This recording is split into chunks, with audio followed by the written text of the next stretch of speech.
It's been a while since I've done one of these, but we're back after more than 6 months with another Medieval 1 historical battle. This is the most difficult of the standard 4 battles, I think. This is a hell of a challenge.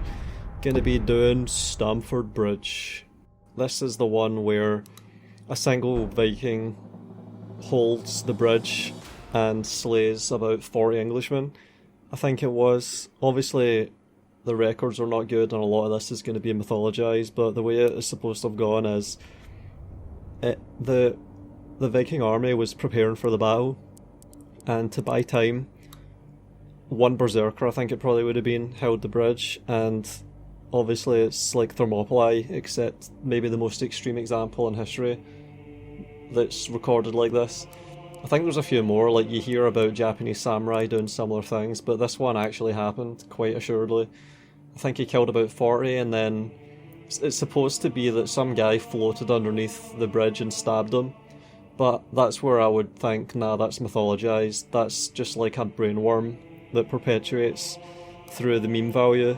I doubt that, but it's not implausible that a berserker can hold a bridge, especially if he's on a lot of mushrooms. So here we go, Stamford Bridge, 1066, Harold versus Eystein Ori, Tostig, and Harold Hardrada. Stamford Bridge was the last Viking battle on English soil. Harold Godwinson, the English king, had spent the summer of 1066 camped in southern England, awaiting the arrival of the Norman invasion fleet led by William, the Duke of Normandy. To his surprise, it was a Viking invasion force led by the Norwegian king, Harold Hardrada, that landed 250 miles to the north in a small village just outside York. Accompanied by the English king's brother, Earl Tostig, who had been recruiting troops in Scotland, King Hardrada's army took the city of York and then marched east towards Stamford Bridge, where they would be joined by a Viking reinforcement army led by, I think it would be Eystein Ori. It was here that King Harold's men, exhausted after 5 days of forced marching, surprised Harold's army on the banks of the River Derwent. The bridge was undefended, save for a solitary Viking who was determined to halt the English advance in time for the rest of the army to don their armour and prepare for battle. So we have 100 feudal foot knights. This is the strongest unit we've got. This is a solid unit that can go toe to toe with pretty much everything in their army. We have a couple of units of peasants. We have 3 units of archers, low complement, so they have 60 men each. Then we have something like 5 or 6 units of spearmen. Another sword unit, the feudal men-at-arms, that's less reliable than this, but nonetheless still good. And then we also have a unit of feudal sergeants, so I think they have bigger shields, or more armour, a bit more armour. Better morale, better armour, and a unit of 100 feudal foot knights. So this is the second unit. And to deal with... And we have to deal with 3 armies that are really big, so let's go. This is going to be post-commentary from this point on, because I had to really get locked in and in the flow state and hyper-focused, especially for this one. My god, like doing live commentary while trying to grind out an amazing result, it's not happening, man. Alright, so the plan here is to just pull back from the bridge. So the thumbnail, which I'm planning on having just being the berserker, just soloing people on the bridge, I'm gonna actually just cuck out of that and pull back the peasants that are just there as fodder, and he immediately just pulls back as well because he realises he's not getting the fight. And we have 2 units that are decent that actually have stamina. That's all we've got. So the peasants are getting pulled back into reserve. They're just there to add numbers when we have really decisive fights they want to end quickly. Then I'm bringing forward the 2 units that can actually fight while the rest of the army recuperates a bit and the archers get positioned. I've already got my group sorted out. First group is the 2 capable sword units, next one's the archers, next one is the next 2 units. I've got feudal sergeants and more swordsmen. So they're going to go in after the first 2 that are not tired. So I'm going to lead with the ones that are not tired. And that's what this fight's all about. It's all about being super hyper mega aware of morale and fatigue. If we were to commit our tired army to this fight where we get smashed, I cannot overstate how lethal those Vikings are against these tired units. Those are really powerful. Like, see the white banner Viking army? that is the one that is really, really strong with extremely potent berserker-esque units. The reinforcement army that comes in from the back of the map, right across from the camera, that army's a bit less capable. I think it's even tired. So they rushed to join the battle, and I think they arrived tired, and that's something I think you can use to your advantage. I just have a feeling, because of how they fight, that they're tired. But this initial Viking army is really strong. You cannot go toe-to-toe with that army with your 3 units of swords, only 2 of which are actually battle ready. You just get smashed. So you have to really draw this fight out, but at the same time you have a clock at the top right that's ticking down. You already see a big red slice of the pie. You're not able to just sit and wait out the battle and then fight when you're not tired. You have to just really carefully walk the tightrope of morale. I'm even trying to sprint sparingly. I survived that salvo without any damage. So I went into loose when I was at the other side of the bridge to try and survive any salvos, and then I went back in at tight formation and sprinted. You can sort of sneak units across if you just go right straight away without them chasing you and becoming decisively engaged, and that's really important for this. You even see a unit of, like, see this Scottish army? It's real interesting because they don't have any armour piercing infantry. They only have the Highland Clansmen, which are low morale, really good on the charge, but not great in a head-on fight against heavy infantry, which we have 2 units of here. So I'm not totally averse to getting engaged here, but at the same time, if I do that, then the Viking army will reinforce them and I'll get smashed. So this is really precarious, really fragile. I'm even trying to manage my exposure with my archers here. I've got them in loose formation as well, and I'm cycling units out to avoid taking unnecessary fire where I can't return. So I'm just cycling my units and pulling back when I have to. And I think they've repositioned on the other side, so I can reassume that position right on the bank. But this is what you want. You want to sort of separate these 2 armies if you can, because your 2 units of heavy infantry, they can actually manage a chain route if you do really well here. And the idea for this fight was to avoid fighting the Vikings, the elite Viking army that's present, and try and wait until I engage this Scottish army. It's funny because I've been using the Highland Clansmen in my previous historical battles as the Scottish, and they've been absolutely devastating, but that's only when they get the perfect fight that they really like. See this straight ahead on fight against your heavy infantry, which is something that a lot of people won't even get in this fight because they'll send spears to do the bulk of the tanking. Like this is a good fight. I even outnumber them almost 2 to 1 for these engagements, and I've already, on the charge, I killed about 20 or 30.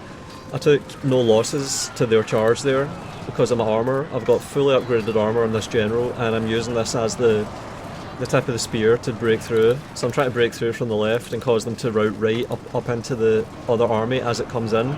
That's the plan here. We've already got a few units routing, and then it's just archers pretty much. I've got another 2 units reinforcing me, so I've managed to almost chain route this army. But they do have a general unit here that is really strong, so it's going to be hard to get a good fight against this, because so far I've only lost 5 men to rout almost this whole Scottish army, which is a hell of a result. They still have archers left, they have units that could rally, they still have the general, and I need to now rout this general. I need to beat this unit, which I'm actually having a good fight against. So far the kills ratio at the top is looking really good still. Yeah, I've only lost about 10-15 men. That's 12 losses, 15 army wide. No, 16 army wide, because I took a casualty with my spears when they were getting across. Yeah, so far I've managed to beat one of these armies by just sneaking around and getting really good fights with hard countering units. Like a worthless cur. Yeah. The enemy general is in full flight.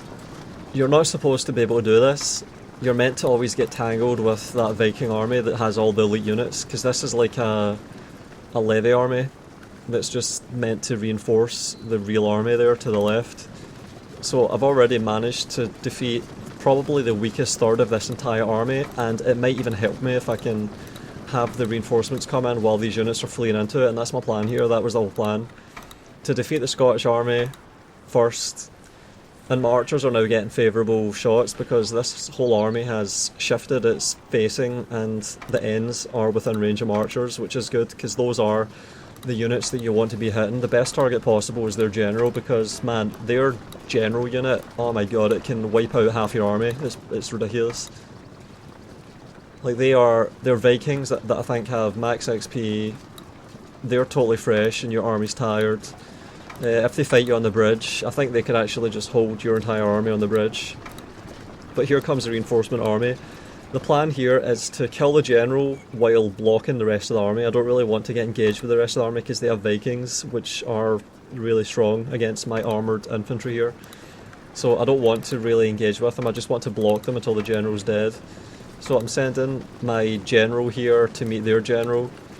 I've got a bigger general unit, and they are fighting uphill a little bit. I want to avoid that as well. So I'm trying to get an angle, and I'm also trying to cover all of the ways into the battlefield from the left. There's an archer unit here that I can engage immediately, and this might help a lot. Let's see if I can just charge the archer unit. I can maybe route it, and then it could help route the general. That's the plan here, but I'm exposed from the back, and this is a bit dodgy here. There's 3 or 4 units of Vikings, and they can cause me problems. And I don't want to let them get into the fight, the battlefield, so I'm trying to just block them off. And I'm using these feudal sergeants really well here, like they're up against a building. And those archers somehow sneaked around. That was annoying. That was not supposed to happen. But yeah, these feudal sergeants can get massacred against these Vikings, but I get lucky here and the fight just goes in such a way that that doesn't happen. And now they've pulled back from the river, crossing the bridge, and are trying to retreat to the high ground, which is how this fight is supposed to go. So now I can actually bring my army across, and I've sort of recovered some of my stamina. My units are now quite tired instead of totally exhausted. And that's going to be really important later on. And one of the units has sneaked through, see that? They've actually managed to get through, and their general is still not dead, but I've now got 2 units engaged with it. He's almost dead. And I've managed to block basically the whole army here, so this is actually decent. This is a good result. And those Vikings are doing decently in that melee, which is annoying. And that, yeah, he's dead now. A vain and foolish villain to the end. So that's the reinforcing Viking army now basically wiped out as well. So there's only a few units left from the Scottish army and the reinforcing Viking army. And that's at the cost of 15 plus 16, 31, 51, 69, yeah, 69. Maybe that's changed. Because when units are running away, they can actually kill your men. They do have penalties, and they have bonuses as well, like to their ability to sprint. So I can... Alright, let's count it again. 15 plus 16, 31, 34 plus 18. Yeah, 52. Did I count that right? 52, 72, yeah, alright. So I've lost 72 to wipe out basically 2 armies here, and you can see in the KD at the top, man, it's still actually really good. In this fight, you're meant to just win while taking massive losses, because you have all of these big units of spears that are crap in the melee. I'm not exaggerating. See if one of these elite units of Vikings engages your spear units, like these ones that have white banners. They can kill your entire unit of spearmen without taking a single loss. And I'm already trying to get the archers lined up on these, because they're going to send them out one at a time. And that's another benefit in this fight. If you can kill the general first, that will help, but it's hard to do that. They're going to commit other units to it, and you're going to get just blobbed onto. And before you know it, they've just got all these Vikings that are elite just chewing through your sword units. So the fact that they send them out one unit at a time, kinda, I think you see another one joining the fight now as well. This actually helps a lot, because it lets you pick them off. You can even bring in peasants and cause local numerical superiority as a morale malice if you do this well. So all the spear units and all the peasants can actually help a bit here. I'm trying to now let these units overcommit so I can get good fights against them. And my spears are really close. I don't want that. I could even take losses to the archers, my own archers there. And they're sprawled out all over the place, so it's getting to be a bit much. I'm doing decent damage on those elite Vikings though, that's really good. And the peasants are nearby, which helps a lot. And I'm trying to ignore the archers for the rest of this fight. It's not really important, because compared to these Vikings, they can't really do much.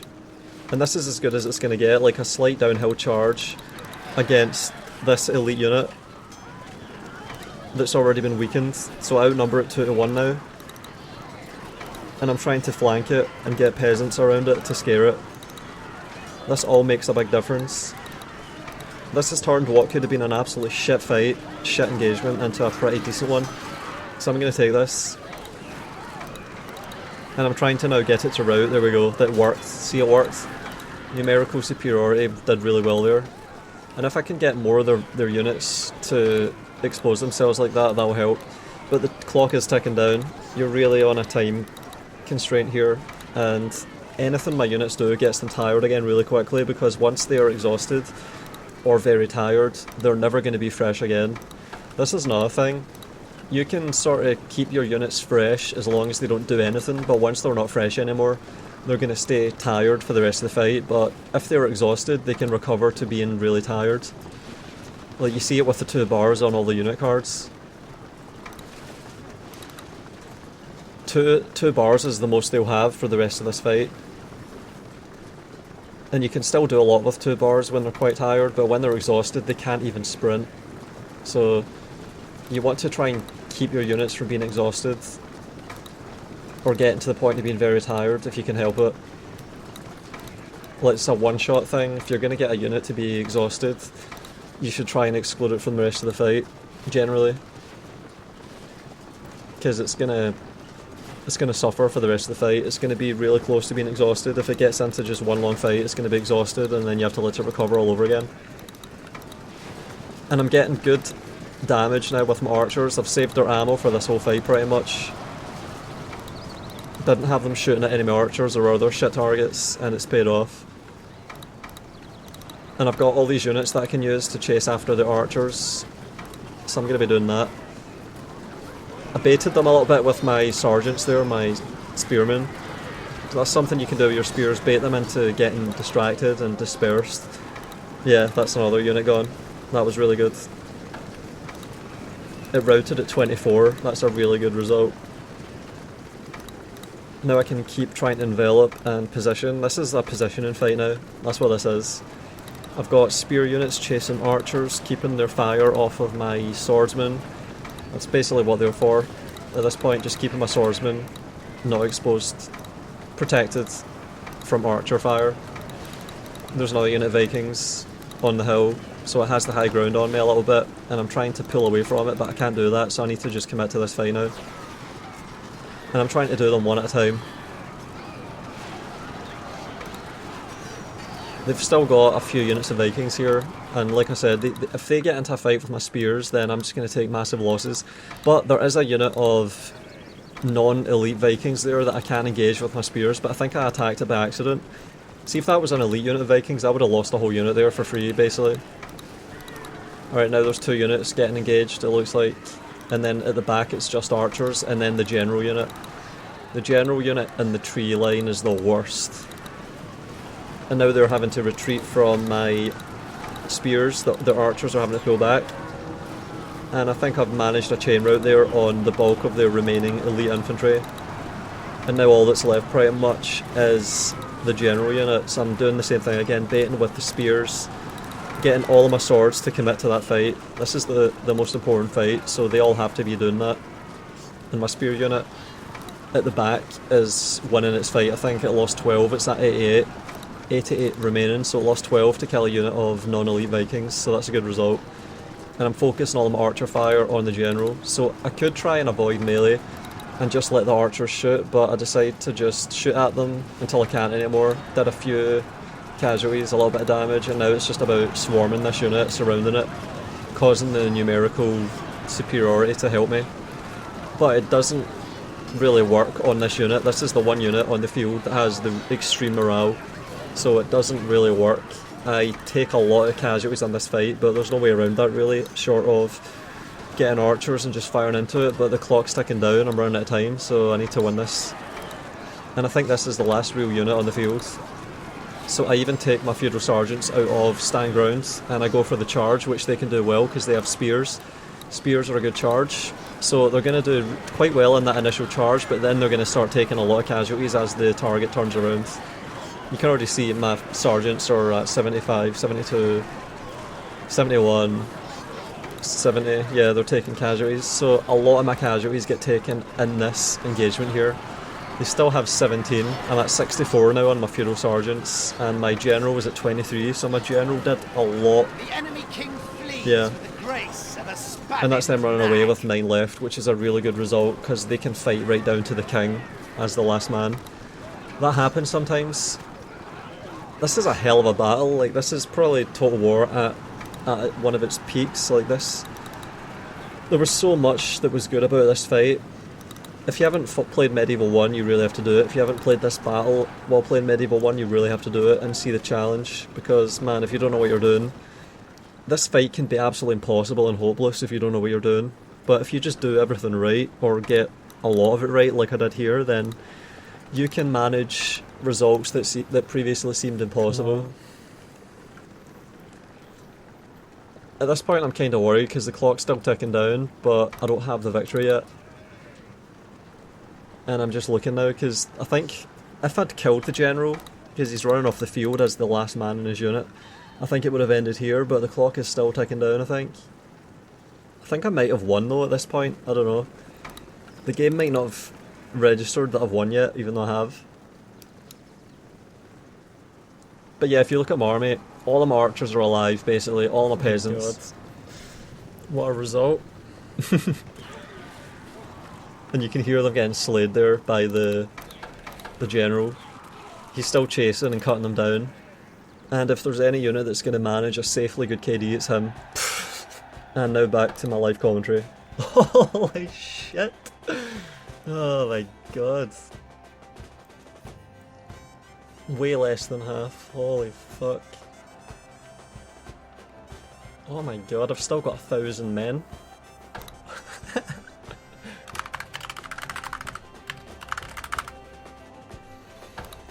Oh man, I would not have thought that was possible a few days ago. Holy shit. This is why Medieval 1 is amazing, because difficulty modifiers don't mean shit. It's all about flanking, morale, fatigue. Even when your army's tired, you can turn the morale situation around. What an incredible game. Men killed. I used... I used 2 units to do the bulk of the smashing. What a result, less than a third. Lost way less than a third.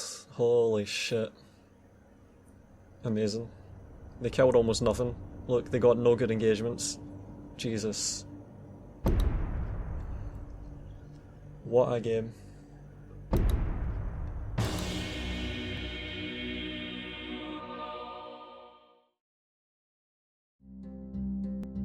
If you appreciate my work and want to support it, because of course it is not at all subsidised by shilling or bribes, then check out my Patreon page. I do my best to give out perks and give updates on what I'm thinking and what I've got planned. Special thanks to Nathan Black and Badr Nasser.